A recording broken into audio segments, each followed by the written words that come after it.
Hi good morning. അപ്പോൾ നമ്മുടെ ഇന്നത്തെ റെസിപ്പി കണ്ടപ്പോൾ തന്നെ മനസ്സിലായല്ലോ, ഒരു പായസമാണ്. നല്ല ടേസ്റ്റി ആയിട്ടുള്ള, അതുപോലെ തന്നെ എളുപ്പത്തിൽ ഉണ്ടാക്കാൻ പറ്റുന്ന ഒരു പായസമാണ് കേട്ടോ, നമ്മുടെ മത്തങ്ങ പായസം. മത്തങ്ങ പായസം നിങ്ങൾ ഇതുപോലെ ഉണ്ടാക്കി നോക്കിയിട്ടില്ലെങ്കിൽ ഉറപ്പായിട്ടും ട്രൈ ചെയ്ത് നോക്കൂ, നന്നായിട്ട് ഇഷ്ടപ്പെടും. ഒരു 1/4 കിലോ മത്തങ്ങ ഉണ്ടെങ്കിൽ നമുക്ക് വളരെ എളുപ്പത്തിൽ തയ്യാറാക്കാൻ പറ്റിയ റെസിപ്പിയാണ്. അപ്പോൾ ഇങ്ങനെയാണ് നമുക്ക് നമ്മുടെ മത്തങ്ങ പായസം തയ്യാറാക്കുന്നത് നോക്കാം. നമുക്ക് നമ്മുടെ ഇൻഗ്രീഡിയൻസ് നോക്കാം. നമ്മളിപ്പോൾ 1/4 കിലോ മത്തങ്ങ എടുത്തിട്ടുണ്ട്. 1/4 കിലോ മത്തങ്ങയ്ക്ക് ആവശ്യമായിട്ടുള്ള ഇൻഗ്രീഡിയൻസ് ആണോ ഞാൻ പറയുന്നത്. 1/4 കിലോ മത്തങ്ങ വൃത്തിയാക്കുന്നതിന് മുൻപേ ഉള്ള അളവാണ്. നമ്മൾ അതിൻ്റെ സീഡ്സൊക്കെ മാറ്റി തൊലിയൊക്കെ മാറ്റി കഴിയുമ്പോഴുള്ള അളവാണിത്. അതിലേക്കായിട്ടൊരു 150 ഗ്രാം മുതൽ 200 ഗ്രാം വരെ ശർക്കര ചേർക്കാം. നല്ല മധുരം വേണമെന്നുണ്ടെങ്കിൽ 200 ഗ്രാം എടുക്കാം, ഇല്ലെങ്കിൽ 150 ഗ്രാം എടുക്കാം. ഒരു ചെറിയ അളവിൽ മധുരം മതി എന്നുണ്ടെങ്കിൽ 175 ഗ്രാം ആണെന്നുണ്ടെങ്കിൽ മീഡിയം മധുരമായിരിക്കും.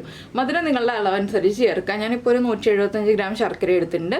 പിന്നെ തേങ്ങയുടെ 2-ാം പാലും 1-ാം പാലും എടുത്തിട്ടുണ്ട്. ഒരു 3/4 കപ്പ് 1-ാം പാലുണ്ട്, 2.25 കപ്പ് 2-ാം പാലുണ്ട്. എന്താണെന്ന് വെച്ചാൽ നമ്മൾ ഒരുപാട് കുറുകിയിരിക്കുന്ന പായസമല്ല, നമുക്ക് ഗ്ലാസ്സിൽ ഒഴിച്ച് കുടിക്കാൻ പറ്റുന്ന രീതിയിലുള്ള പായസമാണ് ഉണ്ടാക്കുന്നത്. അപ്പോൾ നമുക്ക് ആദ്യം മത്തങ്ങ ഒന്ന് വേവിച്ചെടുക്കാം. മത്തങ്ങയ്ക്ക് വേവുള്ള മത്തങ്ങയാണെങ്കിൽ കുക്കറിൽ വേവിക്കാം, ഒറ്റ വിസിൽ വരുന്നത് വരെ. മത്തങ്ങ വേവിക്കുമ്പോൾ ഒരു കാര്യവും കൂടി ചേർത്തിട്ട് വേവിക്കണം. അപ്പോൾ ഞാനിത് പാനിലാണ് വേവിക്കുന്നത്. മത്തങ്ങയ്ക്ക് അധികം വേവില്ല, അതുകൊണ്ട് ഞാൻ പാനിലാണ് വേവിക്കുന്നത്. മത്തങ്ങ വേവിക്കുമ്പോൾ നമുക്ക് തേങ്ങാപ്പാൽ ചേർത്തിട്ട് വേവിക്കണം എന്നില്ല കേട്ടോ. 3-ാം പാൽ ഉണ്ടെങ്കിലും 3-ാം പാൽ ചേർത്തിട്ട് വേവിക്കാം, ഇല്ലാന്നുണ്ടെങ്കിൽ നമുക്ക് വെള്ളം ഒഴിച്ചിട്ട് വേവിക്കാം. ഞാനിപ്പോൾ വെള്ളം ഒഴിച്ചിട്ടാണ് വേവിക്കാൻ പോകുന്നത്. അപ്പോൾ നമുക്ക് മത്തങ്ങ വേവിക്കാൻ വയ്ക്കുന്നതോടൊപ്പം തന്നെ ഈ ശർക്കര ഒന്ന് പാനിയാക്കി എടുക്കണം. ശർക്കര പാനിയാക്കുമ്പോൾ ഒരുപാട് വെള്ളം ചേർത്ത് ശർക്കര പാനി ആക്കണ്ട. ഒരു 1/2 കപ്പ് വെള്ളം ചേർത്ത് ശർക്കര പാനി ആക്കിയാൽ മതി. അത് തന്നെ അത്യാവശ്യം കൂടുതൽ വെള്ളം ഉണ്ടാവും ശർക്കര പാനി ആക്കുമ്പോൾ. അപ്പോൾ 1/2 കപ്പ് വെള്ളം നിങ്ങൾക്ക് വറ്റിച്ചെടുക്കാൻ ബുദ്ധിമുട്ടാണെന്നുണ്ടെങ്കിൽ 1/4 കപ്പ് വെള്ളം ചേർത്താലും മതി. ഞാനിപ്പോൾ 1/2 കപ്പ് വെള്ളം ചേർത്തിട്ടാണ് ശർക്കര പാനി ആക്കാൻ പോകുന്നത്. അപ്പോൾ നമുക്ക് ആദ്യം മത്തങ്ങ വേവിക്കാൻ വയ്ക്കാം. അപ്പോൾ നമുക്ക് പാനിലേക്ക് നമ്മുടെ മത്തങ്ങ കഷ്ണങ്ങൾ ഇട്ട് കൊടുക്കാം. അതിൻ്റെ മുകളിൽ നിൽക്കുന്ന രീതിയിൽ ഒരു 3/4 കപ്പ് വെള്ളം ചേർത്തിട്ടാണ് ഞാൻ മത്തങ്ങ കഷ്ണങ്ങൾ വേവിക്കുന്നത്. ഇതിലേക്ക് ഒരു പിഞ്ച് ഉപ്പ് ചേർക്കുന്നുണ്ട്. മത്തങ്ങയ്ക്ക് ആ ഒരു വെള്ളത്തിൻ്റെ ടേസ്റ്റ് വരാതിരിക്കാനാണ് ഞാനിപ്പോൾ ഒരു പിഞ്ച് ഉപ്പ് ചേർത്തിട്ട് വേവിക്കുന്നത്. ഇനി മത്തങ്ങ ഒന്ന് നന്നായിട്ട് വെന്ത് ഉടഞ്ഞു വരണം, ആ രീതിയിൽ നമുക്ക് വേവിക്കാം. കുക്കറിലാണെങ്കിൽ ഒറ്റ വിസിൽ ഇത്രയും വെള്ളം ചേർക്കേണ്ട, ഇതിലും കുറച്ച് വെള്ളം ചേർത്തിട്ട് ഒരു 1/4 കപ്പ് വെള്ളം ചേർത്തിട്ട് ഒറ്റ വിസിൽ വരുന്നത് വരെ വേവിച്ചെടുക്കാം കേട്ടോ. മത്തങ്ങ ഒരുപാട് വേവില്ലാത്ത വെജിറ്റബിളാണ്, അതുകൊണ്ടാണ് ഒറ്റ വിസിൽ എന്ന് പറയുന്നത്. അപ്പോൾ നമുക്കിത് അടച്ചു വെച്ച് വേവിക്കാം. ഈ സമയത്ത് തന്നെ നമ്മുടെ ശർക്കര പാനിയും റെഡിയാക്കി എടുക്കാം. നമ്മുടെ മത്തങ്ങയൊക്കെ നന്നായിട്ട് കുക്കായത് കണ്ടോ, ഞാൻ നന്നായിട്ട് ഉടച്ചെടുത്തിട്ടുണ്ട്. ഈ ഒരു സ്പാറ്റിൽ ഉപയോഗിച്ച് തന്നെ ഉടച്ചെടുത്തിട്ടുണ്ട്. ഇനി നമുക്കിതിലേക്ക് നെയ്യ് ചേർത്ത് കൊടുക്കാം. 1 ടേബിൾ സ്പൂൺ അല്ലെങ്കിൽ 1/2 ടീസ്പൂൺ നെയ്യ്. ഞാനിപ്പോൾ 1/2 ടീസ്പൂണേ നെയ്യ് ചേർക്കുന്നുള്ളൂ. ജസ്റ്റ് ഒന്ന് വരട്ടിയെടുക്കാൻ വേണ്ടി മാത്രം നെയ്യ് ചേർക്കാണ്. ഇനി നെയ്യ് ഒന്ന് ഒഴിച്ച് ഒന്ന് വരട്ടിയെടുക്കുക. ഒരുപാട് സമയമൊന്നും വേണ്ട കേട്ടോ, ജസ്റ്റ് ഒന്ന് വരട്ടിയെടുക്കുക. ആ നെയ്യുടെ ടേസ്റ്റൊക്കെ നമ്മുടെ മത്തങ്ങയിലേക്ക് ഒന്ന് പിടിക്കാൻ വേണ്ടിയാണ് നമ്മൾ ഇതുപോലെ ഒന്ന് ചെയ്ത് കൊടുക്കുന്നത്. അപ്പോൾ കുക്കറിലാണ് നിങ്ങൾ മത്തങ്ങ വേവിക്കുന്നതെങ്കിൽ വെള്ളം വറ്റിച്ച് ഇതുപോലെ വരട്ടിയെടുക്കുക കേട്ടോ. അതിനുശേഷം നെയ്യ് ചേർത്ത് ഒന്നുകൂടി ഒന്ന് വരട്ടിയെടുക്കണം. ജസ്റ്റ് നെയ്യ് ആ മത്തങ്ങയിലേക്ക് നന്നായിട്ട് മിക്സായി വരുന്ന രീതിയിൽ ഒന്ന് വരട്ടിയെടുക്കുക. ഒരുപാട് സമയം നമ്മൾ പഴവും പരിപ്പും ഒക്കെ വരട്ടുന്ന പോലെ വരട്ടിയെടുക്കേണ്ട ആവശ്യമില്ല. നെയ്യ് എല്ലാ ഭാഗത്തേക്കും ആയി വരുന്ന രീതിയിൽ ഒന്ന് മിക്സ് ചെയ്തതിന് ശേഷം നമുക്ക് നമ്മുടെ ശർക്കര പാനി ചേർത്ത് കൊടുക്കാം. ഇനി ഞാനിതിലേക്ക് നമ്മൾ പാനിയാക്കി വെച്ചിരിക്കുന്ന ശർക്കര ചേർത്ത് കൊടുക്കുകയാണ്. ഇപ്പോൾ തന്നെ കണ്ടോ, 1/2 കപ്പ് വെള്ളം ഒഴിച്ചിട്ട് അത്യാവശ്യത്തിൽ കൂടുതൽ ശർക്കര പാനി ഉണ്ട്. ഇനി ശർക്കര പാനിയിൽ കിടന്നിട്ട് മത്തങ്ങ നന്നായിട്ടൊന്ന് കുക്കായി, മത്തങ്ങ കുക്കായതാണ്, മത്തങ്ങ നന്നായിട്ടൊന്ന് മിക്സായി ശർക്കര പാനി മത്തങ്ങയിലേക്ക് നന്നായിട്ട് മിക്സായി വരണം. ആ രീതിയിൽ നമ്മളൊന്ന് വറ്റിച്ചെടുക്കണം. ഇത് അധികം ബുദ്ധിമുട്ടുള്ള പായസം എന്നല്ല കേട്ടോ, വളരെ എളുപ്പമാണ് ഉണ്ടാക്കാൻ. മത്തങ്ങ കുക്കായി കിട്ടണം, തേങ്ങാപ്പാൽ പിഴിഞ്ഞെടുക്കണം, അത്രയും നമുക്ക് സമയം എടുക്കുള്ളൂ. ഇനിയിപ്പോൾ ഇതൊന്ന് നന്നായിട്ട് കുറുകി വരട്ടെ. അത്രയും സമയം നമ്മൾ ഒന്ന് ഇടയ്ക്കൊന്ന് ഇളക്കി കൊടുത്ത് വറ്റിച്ചെടുക്കുക. അപ്പോൾ ഇത് വറ്റിച്ചെടുക്കാൻ സമയം കുറവാണെന്നുണ്ടെങ്കിലാണ് ഞാൻ പറഞ്ഞത് 1/4 കപ്പ് വെള്ളം ചേർത്തിട്ട് ശർക്കര പാനിയാക്കിയാൽ മതി എന്നുള്ളത്. കുറച്ച് സമയം കൂടുതൽ കുക്ക് ചെയ്തെടുക്കുമ്പോഴാണ് നമുക്ക് പായസത്തിന് ടേസ്റ്റ് ഉണ്ടാവുക. അതുകൊണ്ടാണ് 1/2 കപ്പ് വെള്ളം ചേർത്തോളൂ എന്ന് പറഞ്ഞത്. പക്ഷേ സമയമില്ലാന്നുണ്ടെങ്കിൽ 1/4 കപ്പ് വെള്ളം ചേർത്തിട്ട് ശർക്കര പാനി ആക്കിയാലും കുഴപ്പമില്ല. അപ്പോൾ ഇനി ഇതൊന്ന് വറ്റി വരട്ടെ, അതിനുശേഷം നമുക്ക് ബാക്കിയുള്ള കാര്യങ്ങളൊക്കെ ആഡ് ചെയ്യാം. അപ്പോൾ നമ്മുടെ ശർക്കര പാനിയിൽ മത്തങ്ങ ഇത് കണ്ടോ നന്നായിട്ട് കുറുകി വന്നിട്ടുണ്ട്. ഇതിലേക്ക് നമുക്കിനി 2-ാം പാല് ചേർത്ത് കൊടുക്കാം. 2-ാം പാല് ചേർത്തിട്ട് വീണ്ടും ഇതുപോലെ ഒന്ന് കുറുകി വരണം, നന്നായിട്ട് ഇളക്കി മിക്സ് ചെയ്യുക. ഈ സമയത്ത് തന്നെ നമ്മൾ കുറച്ച് ഏലക്കപ്പൊടിയും കൂടി ചേർത്ത് കൊടുക്കണം. ഒരു 1/4 ടീസ്പൂൺ ഏലക്കപ്പൊടി. ഇനി ഇതൊന്ന് ഇളക്കി നന്നായിട്ട് മിക്സ് ചെയ്യുക. അതിനുശേഷം വീണ്ടും കുറുകുന്നത് വരെ നമ്മൾ ഇടയ്ക്ക് ഇളക്കി കൊടുക്കുക. എപ്പോഴും ഇളക്കേണ്ട, മത്തങ്ങ പായസത്തിൻ്റെ ഗുണം അതാണ്, നമുക്ക് എപ്പോഴും ഇളക്കേണ്ട ആവശ്യമില്ല. നമ്മൾ നെയ്യ് ചേർത്ത് വരട്ടുമ്പോൾ ഇടയ്ക്ക് ഇളക്കി കൊടുത്താൽ മതി കേട്ടോ. അപ്പോൾ ഇതൊന്ന് വീണ്ടും കുറുകി വരട്ടെ, അതുവരെ നമുക്ക് വെയിറ്റ് ചെയ്യാം.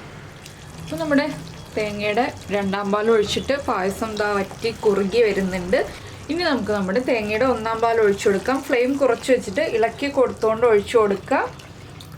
നന്നായിട്ട് ഇളക്കി മിക്സ് ചെയ്യുക. ഫ്ലെയിം കുറച്ച് തന്നെ വെക്കുക കേട്ടോ. രണ്ടാം പാലൊക്കെ ഒഴിക്കുമ്പോൾ ഫ്ലെയിം കൂട്ടി വയ്ക്കുക. ഒന്നാം പാൽ ഒഴിക്കുമ്പോൾ ഫ്ലെയിം കുറച്ച് തന്നെ വയ്ക്കുക. മത്തങ്ങയുടെ പീസുകളൊക്കെ കണ്ടോ നന്നായിട്ട് ഉടഞ്ഞു വന്നു. ഇനി നമുക്ക് നന്നായിട്ടൊന്ന് ഇളക്കി കൊടുക്കുക. ആവി വരുന്നത് വരെ ഇളക്കി കൊടുത്താൽ മതി. ഒരുപാട് സമയം തിളയ്ക്കാൻ അനുവദിക്കരുത്. നന്നായിട്ടൊന്ന് ഇളക്കി ഒന്ന് ചൂടായി തുടങ്ങുമ്പോൾ തന്നെ നമുക്ക് ഫ്ലെയിം ഓഫ് ചെയ്തിട്ട് മാറ്റി വയ്ക്കാം. ഇനി നമുക്ക് വേറൊരു പാൻ വയ്ക്കാം. അപ്പോൾ നമ്മുടെ നെയ്യ് ഒന്ന് ചൂടായി തുടങ്ങിയിട്ടുണ്ട്. ഞാൻ നെയ്യ് ഒഴിച്ചു കൊടുത്തു കേട്ടോ, ഒരു 1.5 ടീസ്പൂൺ നെയ്യ്.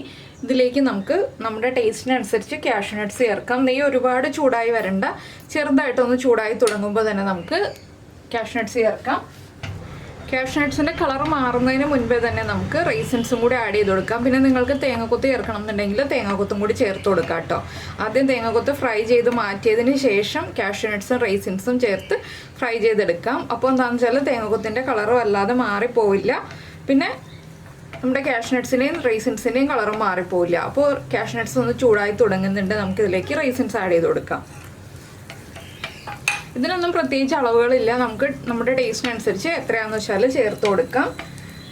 പിന്നെ ലാസ്റ്റായിട്ട് നമ്മുടെ പായസത്തിലേക്ക് ചേർക്കേണ്ട ഒരു കാര്യവും കൂടി ഉണ്ട്. നമ്മുടെ ഏലക്കപ്പൊടി നമ്മൾ 1/4 ടീസ്പൂണേ ചേർത്തിട്ടുണ്ടായിരുന്നുള്ളൂ. നമ്മുടെ കാഷ്യൂ നട്ടും റൈസിൻസും ഫ്രൈ ചെയ്ത് മാറ്റിയിട്ട് അത് ചേർക്കുന്നതിന് തൊട്ട് മുന്നേ ആയിട്ട് ഒരു 1/4 ടീസ്പൂണും കൂടി ഏലക്കപ്പൊടി ചേർത്ത് കൊടുക്കണം.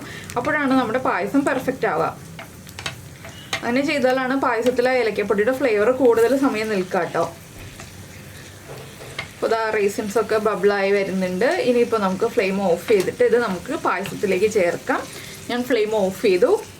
അപ്പോൾ നമ്മൾ നമ്മുടെ പായസം എടുത്തു വെച്ചിട്ടുണ്ട്. പായസത്തിലേക്ക് ആദ്യം ഞാൻ ചേർക്കുന്നത് 1/4 ടീസ്പൂൺ ഏലക്കപ്പൊടി. അതൊന്ന് ചേർത്ത് ഇളക്കി ഒന്ന് മിക്സ് ചെയ്യുന്നുണ്ട്. ഈ പായസം ഇരുന്ന് കഴിയുമ്പോൾ ഒന്നുകൂടി കുറുകി വരും. അപ്പോഴാണ് നമുക്ക് ഗ്ലാസ്സിൽ ഒഴിച്ച് കഴിക്കാൻ പാകത്തിലാവുക. ഇനി നമുക്കിതിലേക്ക് നമ്മൾ വറുത്ത് വെച്ചിരിക്കുന്ന കാഷ്യൂ നട്ടും റൈസിൻസും ചേർത്ത് കൊടുക്കാം. ആ നെയ്യോടുകൂടി ചേർക്കാം കേട്ടോ.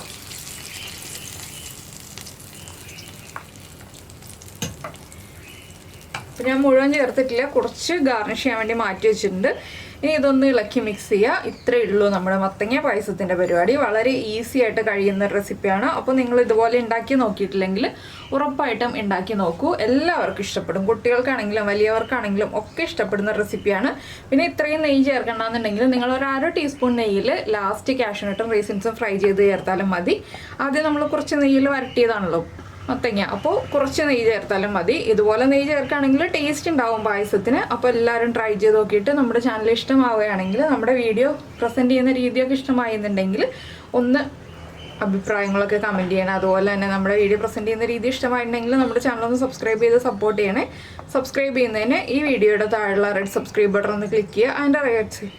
അതിൻ്റെ റൈറ്റ് സൈഡിലുള്ള ബെല്ലൈക്കണും ക്ലിക്ക് ചെയ്യുക. അപ്പോൾ ഓൾ എന്ന് പറഞ്ഞിട്ടൊരു ഓപ്ഷൻ കാണാം. ആ ഓളും കൂടി പ്രസ് ചെയ്തിട്ടുണ്ടെങ്കിൽ ഞാൻ എപ്പോഴും വീഡിയോ അപ്ലോഡ് ചെയ്യുമ്പോൾ നിങ്ങൾക്ക് നോട്ടിഫിക്കേഷൻ വരും. പിന്നെ ഇതിൽ ചവരി വേവിച്ച് ചേർക്കണമെങ്കിൽ ചേർക്കാം കേട്ടോ. ചവരി വേവിച്ച് ചേർക്കുകയാണെങ്കിൽ കുറച്ചുകൂടി കുറുകും. അപ്പോൾ തേങ്ങാപ്പാലിൻ്റെ അളവിലൊക്കെ ചെറിയ വ്യത്യാസം വരും. അതിൻ്റെ ഒരു വീഡിയോ നമുക്ക് പിന്നീട് ഒരു ദിവസം ചെയ്യാം കേട്ടോ. ചവരി വേവിച്ച് ചേർത്തിട്ടുള്ള ഒരു മത്തങ്ങ പായസം ഉണ്ട്. അതുപോലെ തന്നെ തേങ്ങാപ്പാലിന് പകരം പശുവിൻ പാൽ ചേർത്തിട്ടും പഞ്ചസാര ചേർത്തിട്ടും നമുക്ക് ഈ ഒരു പായസം ഉണ്ടാക്കാം. ആ ഒരു വീഡിയോയും വേണമെന്നുണ്ടെങ്കിൽ നിങ്ങൾ കമൻറ്റ് ചെയ്തോളൂ. പിന്നീട് ഒരു ദിവസം ഞാൻ ആ ഒരു വീഡിയോ ചെയ്ത് കാണിക്കാം. അപ്പോൾ എല്ലാവർക്കും ഈ റെസിപ്പി ഇഷ്ടമായിട്ടുണ്ടെങ്കിൽ ഒന്ന് ലൈക്ക് ചെയ്യാനും കൂടി മറന്നു പോകരുത്. നമുക്ക് നമ്മുടെ അടുത്ത റെസിപ്പിയുമായിട്ട് അടുത്ത ദിവസം വീണ്ടും കാണാം.